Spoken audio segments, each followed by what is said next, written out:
Hello, everyone. How are you? I hope everyone is having a wonderful day. Welcome to my channel, General Hospital 24, and new video. Today on General Hospital, Laura attempts to get Charlotte to open up. Valentin comforts Anna, and Kevin tries to make Spencer face reality. At Valentin's, he surprises Charlotte, whom he took out of school early, with Laura's return. Charlotte is thrilled to see her grandma and asks about her Uncle Nicholas. Laura relays that he's traveling and she doesn't know when he'll be back. Valentin says he has errands to run, and he'll let them catch up. Valentin leaves, and Charlotte's expression changes. Laura asks if she's worried about her father. Charlotte thinks her papa is worried about her, and he's never taken her out of school early. Laura says she asked him to, as she wanted to spend time with her before heading back to her job. Charlotte says with her grandma back, she doesn't feel so alone. They embrace. Laura wants Charlotte to know she's not alone. She says she has her and her dad. Charlotte admits that's just it. That's all she has, as she doesn't have any friends at school. She thinks she's been away from Port Charles for too long, and her old friends moved on and keep their distance now. Laura says she knows he has Jake as a friend, but Charlotte says it's different as he's a boy and she doesn't have another girl to talk to. She'd like to have someone to hang out with, and Papa is always busy. Laura knows he spends a lot of time with Anna. Laura asks how she felt about her dad staying with Anna when he came home. She says that was only temporary until her dad bought this house for them. She asks what Laura thinks about the house. Laura wonders what she thinks about it. Charlotte recalls eavesdropping on her dad telling Anna he bought the house for them. She tells her grandma this house is all she's ever wanted, a house just for her and her papa. Laura knows she's close with her papa, but she also knows what it feels like to be a teenage girl. Laura tells Charlotte when she was her age, she made some very big mistakes, and it was her great-grandmother Leslie who saved her. She wants to be there for Charlotte the way Leslie was for her. She says if there is something Charlotte needs to share, she will listen. Charlotte pauses but only says she's glad her grandma is back as she missed her. They embrace, but Charlotte looks conflicted. Valentin arrives to meet Anna, who admits she didn't want to go back to her suite where she feels trapped and alone. It makes her feel like a sitting duck, waiting for whoever is after her to strike. He says she has alternatives, but she can't stay with him and put Charlotte in danger. Anna insists she's fine here, but he says she has friends here she can turn to. She won't impose on her friends and bring danger to their door. She needs to find out who is after her and shut them down. Anna blames herself for bringing this on her due to her work as a double agent. Valentin says this is not her fault. This is someone desperate for vengeance. She asks why he thinks it's about revenge and not justice. He reminds her this started with the reading of Victor's will, and he thinks someone is targeting her on Victor's behalf. Anna blames herself for bringing this on her due to her work as a double agent. Valentin says this is not her fault. This is someone desperate for vengeance. She asks why he thinks it's about revenge and not justice. He reminds her this started with the reading of Victor's will, and he thinks someone is targeting her on Victor's behalf.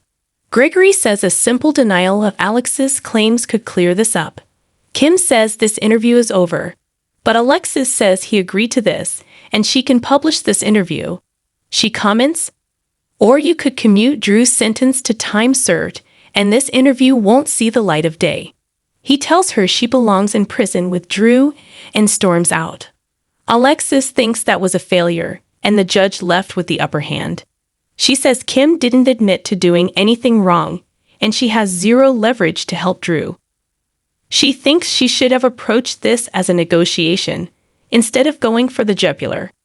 She admits she wanted to be a lawyer again, she wanted to win, but she lost big for Drew. Gregory doesn't see it that way. He says she offered Kim a deal for Drew's release in return for not publishing an expose on him. She still feels she made an unprofessional error interrupted by a phone call.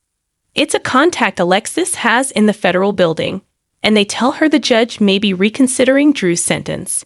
Gregory tells her, "Nice work, counselor." Spencer meets Esme, Ace, and Kevin at the hospital after learning Ace had a doctor's appointment. He asks Esme why she didn't tell him, why he had to learn from a text from the doctor's office. She explains the pediatrician had an open slot, and it's no big deal. She says Kevin brought her, and she thought Spencer would be with Trina. Spencer reminds her that he wants to be at all of Ace's appointments, but she says as Ace's mother, she's capable of caring for her own son. A nurse calls Esme in, and she insists on going into the appointment without Spencer. Spencer reminds her that he wants to be at all of Ace's appointments, but she says as Ace's mother, she's capable of caring for her own son. A nurse calls Esme in, and she insists on going into the appointment without Spencer.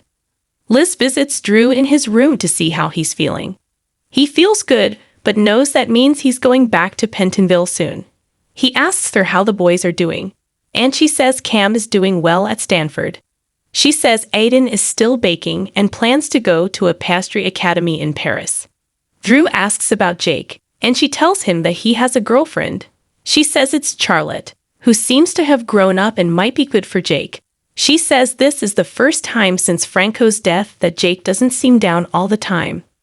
Plus, dating Charlotte boosts his self-esteem. Guard interrupts them and lets Drew know his paperwork has been approved and he'll be taking him back to Pentonville. Liz thinks there must be a way to keep him here longer, but he doesn't want to delay this. She offers to call Carly, but he refuses. He doesn't want her to watch him being hauled out in chains. Guard interrupts them and lets Drew know his paperwork has been approved and he'll be taking him back to Pentonville. Liz thinks there must be a way to keep him here longer, but he doesn't want to delay this. She offers to call Carly, but he refuses. He doesn't want her to watch him being hauled out in chains. Back in orange and cuffs, Drew is wheeled into the hospital elevator. Robert runs into Diane at the yoga studio, and they make small talk, trading little jabs. They realize they are so used to sparring in court that it's become their MO. Robert thinks they should change that. Diane admits she likes spending time with him, but doesn't like feeling like an afterthought or a default friend. Robert would like them to be more than friends and suggests they pick up where they left off. She refuses to go back to where they were and reminds him how she was used for Holly's agenda. She says she finds him charming, but she also hates continually being blindsided by something from his past. Dean states they can't pick up where they left off.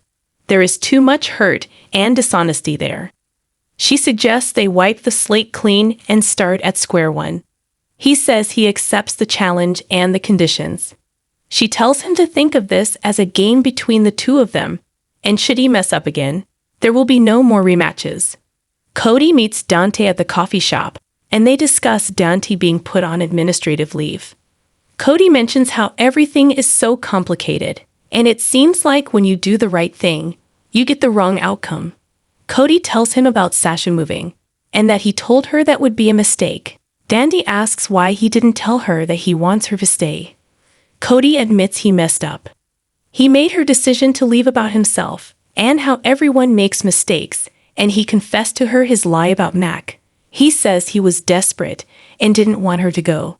Dante is sorry this stuff with Sasha is happening as he knows she's come to mean a lot to him. Danny has to get back to filing some paperwork for his leave, but asks Cody if he's going to tell Mac the truth now.